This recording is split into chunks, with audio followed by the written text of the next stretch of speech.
Je vais être très bref, je ne suis pas très discours. C'est avec une grande fierté que nous vous accueillons aujourd'hui dans nos nouveaux locaux de la radio associative RC2. En 1991, le département de l'enfance à Canteleu, actuellement nommé Défi, crée la radio RC2 à des fins d'outils pédagogiques et à destination principale des enfants du CDE. Le CSA donne alors l'autorisation pour émettre en tant que format de radio éducatif, pédagogique et de musique actuelle. En 2006, la radio devient autonome et elle continuera son évolution en développant sa triple vocation pédagogique, culturelle et lien de proximité. En 2011, l'IDIFI quitte totalement la direction de la radio RC2 et nous sommes donc contraints de chercher de nouveaux locaux pour continuer notre évolution. Après 1001 recherches, M. Lamiret, maire de Maronne, nous a proposé de nous accueillir au sein de présents locaux. Le site était bien au-delà de nos expériences, et nous avons alors entrepris 5 longs mois de travaux afin d'adapter les lieux à leur nouvelle destination. Aujourd'hui, nous tenons particulièrement à remercier M. le maire, sans qui l'avenir de la radio avait peu de chances de s'éclaircir. Le soleil étant revenu sur RC2, nous avons évolué vers une radio plus vivante, privilégiant le direct aux enregistrements et en enrichissant notre grille de nouvelles émissions thématiques telles que l'écho des citoyens, émissions sur le développement durable, et des émissions musicales spécialisées le soir, comme le rock par exemple, ou la dancehall qui n'était pas encore reconnue chez nous. La grande nouveauté étant la création d'une rédaction avec nos 2 correspondantes de presse. Enfin, nous avons créé un service jeunesse afin d'étendre notre action vers les jeunes via des ateliers radiophoniques, entre autres. Je vous remercie tous de votre présence et je vais laisser donc Monsieur le maire prendre la parole parce qu'il est beaucoup plus alerte que moi là-bas. Merci.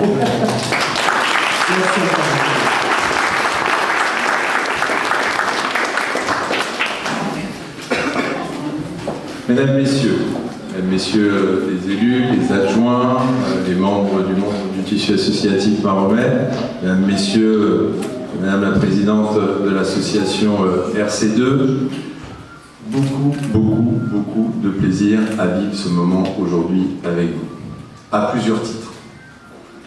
Premier titre, l'histoire de cette radio et l'approche et le regard que j'en ai depuis 2004, puisque en prenant mes fonctions de conseiller général en 2004, canton le Maromme, j'étais déjà, dès les premières semaines de mon mandat, interpellé par votre prédécesseur, le président d'RC2, le président de la Gouelle, on ne va pas rentrer dans le détail de ces montages, m'interpellait sur sa difficulté à fonctionner à l'époque. Difficultés à travers les subventions, à travers les projets que cette association souhaitait porter. Et puis, l'évolution du CDE, qui est devenu IDEFI, qui était devenu complètement un établissement autonome, qui faisait vivre cette radio à travers le lieu qu'elle mettait à disposition, à travers les agents aussi, qu'elle mettait à disposition pour faire fonctionner cette radio, et cette volonté d'ailleurs aussi de la Cour des comptes, de dissocier véritablement le fonctionnement d'RC2 et de l'institution. Et puis, l'ensemble des bénévoles, l'ensemble des membres du bureau ont été vite acculés face à une situation où ils devaient partir du lieu où ils se trouvaient. Donc j'ai eu l'occasion de venir visiter ce lieu qui est sans commune mesure. On oubliera vite ce lieu, mais qui a fait partie de l'histoire aussi de cette radio et de 20 ans d'histoire. Alors c'est vrai que les choses se sont un peu précipitées. L'association a connu des moments compliqués en interne, comme toute vie d'une association.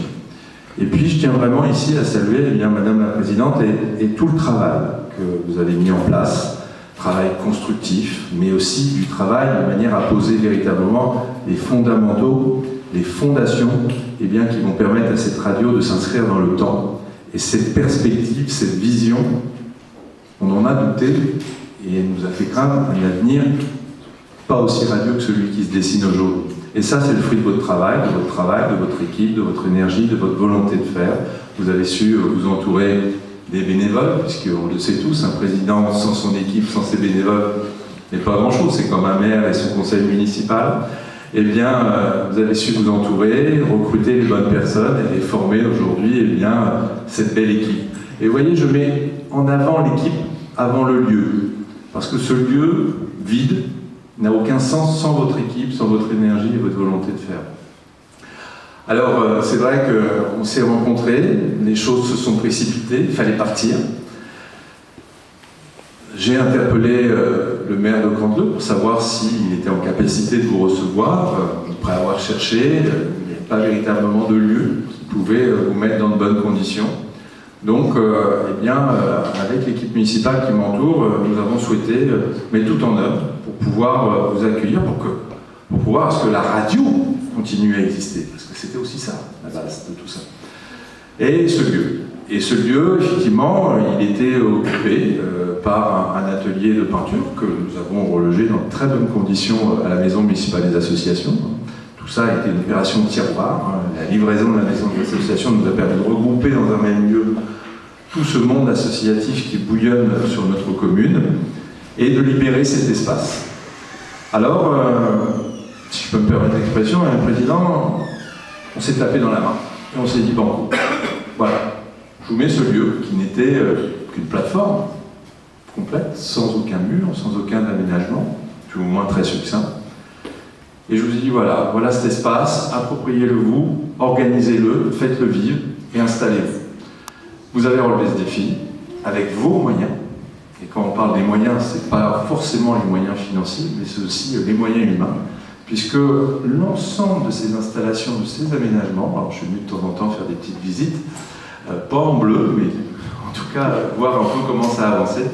Et ici, eh bien, ça fourmillait de bénévoles, de volontaires qui avaient envie de sauver cette radio, qui sont venus donner du temps le soir, le week-end, en plus de leur boulot, eh bien, pour pouvoir livrer ce magnifique espace, aménagé, organisé de manière, je trouve, très intelligente, et puis, eh bien, commencer à y donner vie. Et je tiens vraiment, et je vous invite vraiment tous ensemble à ce qu'on les applaudisse, tous ces bénévoles qui ont aménagé ce lieu. Un grand bravo, on peut les applaudir, ils ont fait un gros.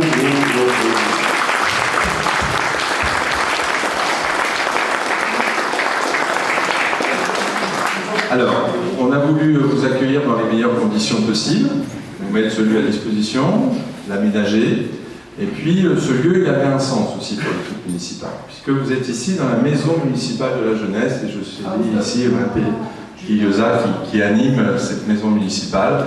Nous avons sur les étages inférieurs eh bien, l'ensemble de notre jeunesse qui vient ici partager, construire des projets.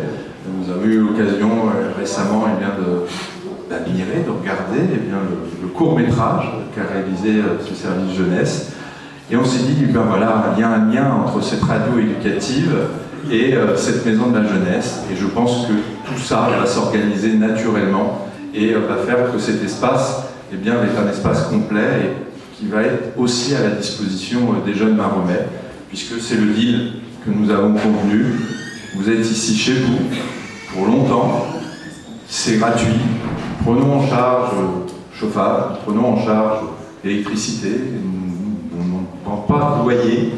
Et en contrepartie, eh bien, vous donnez un petit peu de temps, parce qu'il faut quand même l'équilibre de l'association. Et l'équilibre de l'association, c'est aussi vendre des prestations à l'extérieur des écoles.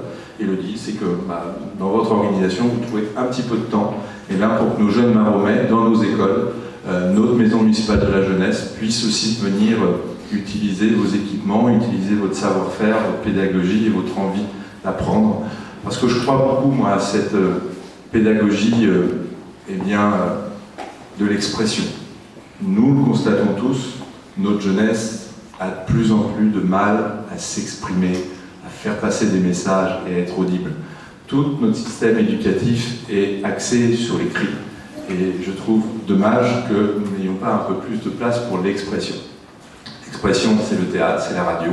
Et je pense que vous inscrivez complètement dans cette démarche et vous répondez véritablement à une attente de notre jeunesse et je suis convaincu de votre succès. Alors, RC2, ça voulait dire quelque chose à l'époque, si vous me permettez, Madame la Présidente, qui aujourd'hui n'a plus de sens. Donc, ensemble, dans mon bureau, on s'est dit, mais voilà, RC2, il faut que ça corresponde maintenant au lieu de cette radio. Donc nous avons convenu ensemble que RC2 voudrait dire la radio culturelle du Cailly. Voilà, on a su rebondir sur cette appellation qu'il ne faut pas changer parce qu'il y a le CSA, c'est compliqué, les droits d'avoir l'antenne. En tout cas, je suis vraiment très heureux de vous accueillir ici. Vous êtes chez vous et je ne suis qu'un visiteur, mais vous êtes bel et bien chez vous. J'ai une pensée aussi, et je l'avais invité, peut-être qu'il passera dans l'après-midi, M. Grégory Martin, qui était le président avant vous, qui a été président dans la phase la plus compliquée, la phase où il a fallu remettre à plat, sur le plan réglementaire, des choses qui avaient été faites dans le temps, et entre guillemets la bonne franquette, sauf que les textes, la réglementation n'admet pas ce genre de montage, il a fallu recadrer tout, ça s'est fait parfois dans la douleur, mais il a eu la volonté de le faire, et vous ne pouvez pas imaginer la joie qu'il a aujourd'hui de vous savoir ici, et de savoir que vous êtes sur un vrai tremplin ici, et on sent déjà que vous vous envolez. Ne retombez pas, continuez à faire le travail que vous savez faire. Moi j'ai vraiment confiance en vous, et quand j'entends dans cette visite que vous avez créé des emplois, et qu'aujourd'hui les Maromais, que je salue ici, peuvent avoir un retour à l'emploi à travers cette association, en plus dans un métier où je suis convaincu, et je ne les regarde pas, mais celles de qui je parle, vont exceller et vont apporter toutes leurs connaissances, leur savoir auprès de notre jeunesse, nous sommes, nous les élus, contents à double titre et convaincus de votre succès. Sachez que nous restons à vos côtés et que nous restons un partenaire privilégié, et nous souhaitons longue vie à RC2. Merci à vous.